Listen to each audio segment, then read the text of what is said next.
it's Doug Edgel here, fingersonthefrets.com. So it's the beginning of 2024, and I'm going to try to lay out a little bit of a practice routine here for you to get some better results for this year. So the first thing, obviously everybody's going to say the same thing, but you have to have realistic goals for yourself. We all would like to sound like Tommy Emmanuel, but it's probably not in the cards. So, set up a goal for yourself. Work backwards from that.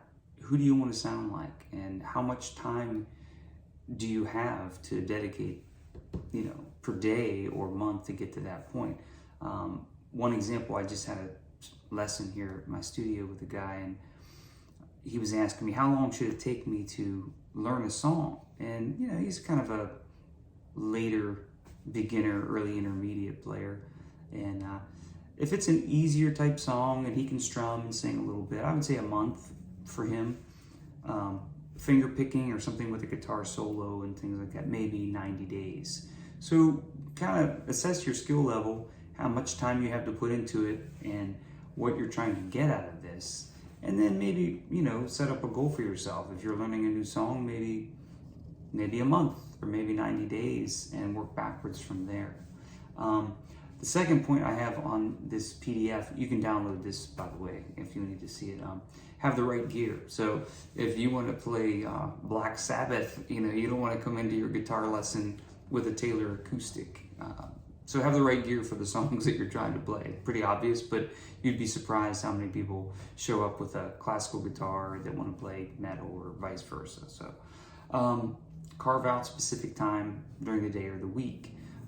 So there's got to be a time during your day, in the morning, evening, afternoon, where you're going to be able to carve out 15 minutes, 30 minutes, 45 minutes, an hour, or 30 in the beginning of the day, 30 at the evening. You carve that out, put it on a schedule for yourself, and try to stick to it a little bit. It really does make a difference to pick up the guitar consistently. Now this is another one. I don't know if other people have said this, but leave your guitar out of the case on a stand, easily accessible. I've got a lot of them in this room. It's my studio, but downstairs I have one next to the couch. It just sits there. I don't have pets to worry about knocking them over. You can just walk in, pick it up, and you're playing instantly. If you have to get it out of the case, pull it out of the closet, it's going to be a deterrent. Another thing would be to pick the songs that you want to play. Choose wisely, because you're probably going to play them for a long time, and as you play them throughout your life, they're going to get better and better. You can learn different iterations of it, or different parts to it, or how to sing and play it, or play a melody over it, or a solo. So really choose the songs wisely, because you're probably going to play them for a long time.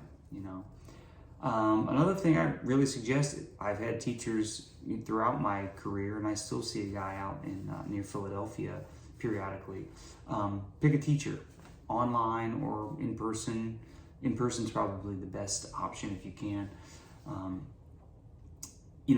They're going to hold you accountable, and you're going to be paying for this time. So you want to, practice a little bit harder, because you're going to go see your teacher or online with them. So it makes you have a little bit more urgency about picking up the guitar, because you're paying X amount of dollars for this session, and you want to get some value for the time that you're paying for it. So a lot of people, I think I would recommend getting a teacher, something to hold you accountable.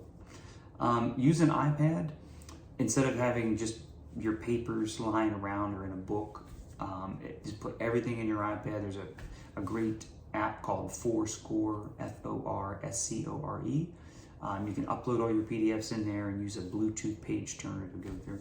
Also for practice, I use the Guitar Pro software. I use that to create my scores, but I recommend people using that as a helpful tool.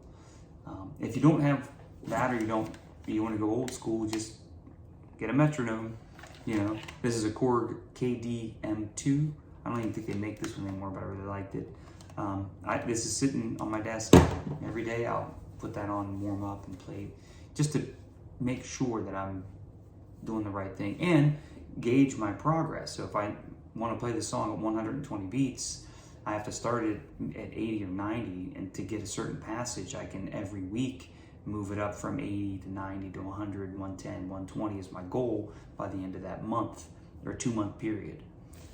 There's also on this PDF some helpful hints on how to set all that up. I'm not going to go over that today. Then I touched on this earlier, set aside a realistic amount of time per day or week to practice. So you definitely want to get a schedule set up, use your calendar and just mark it off. And maybe even keep track. Monday I practiced for a half an hour, Tuesday I had to go to somewhere else, I couldn't do it, but Wednesday I played for 2 hours. And you can look back at the end of the month and see how many hours you actually did have the guitar in your hands. It's an interesting, I don't know, it's just an interesting exercise to do. For me, I have, how many hours did I not have the guitar in my hands? Because between doing this, practicing and performing, I have it in my hands a lot. So I have to purposely put it down, but and the last thing, I'm saying, be kind to yourself, enjoy what you're doing, and realize it's not a competition or a race. A lot of people feel like there's a time limit on this, or they're competing with someone else on YouTube or on, in their town or whatever, but just have fun. Remember, it's music, it should be fun, and people will have fun if you're having fun, if you're playing for someone. All right, so these are some, recommendations I have to get some better results. Again, I have a PDF, just click the link and download it. You can join me on Patreon for all kinds of lessons and, little ideas like this. On the PDF, it says how to practice. So I talk about posture and clearing your mind and how to, plot out your practice session. Thanks for watching. I hope you have a very healthy and happy 2024. And I'll see you in the next video. Thanks.